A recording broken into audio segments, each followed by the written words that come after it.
Hi, this is David from Smartworld. We are at Toyota RAV4 GX. Sorry guys, it's the 2026 model. GX is the basic model, and we're gonna use the Smartworld adapter to enable multimedia and video streaming plus app installation for off-road maps on the Toyota. And to do that, make sure that you plug in the App2Car adapter in the USB port of your car.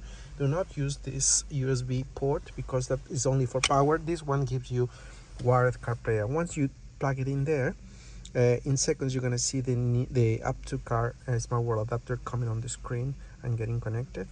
Once the device is connected, you will be able to install any apps from your screen, like Disney, Kayo, Netflix, off-road maps, anything you want. So simple.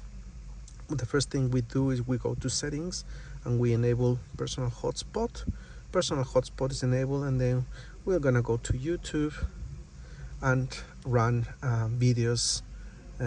Simple as that. You can use for any other video or apps that you want to install from Play Store. So we're gonna just click on that one. Anyone who enjoys watching waves like and we're gonna make it full screen, be able to run as fast as and it works with your steering wheel buttons for volume and everything. So this is the Smartworld App2Car adapter, and if you want to find more solutions for your new Toyota's RAV4 and any other new Toyota models, just go to smartworldcompany.com, smartworldcompany.com.au.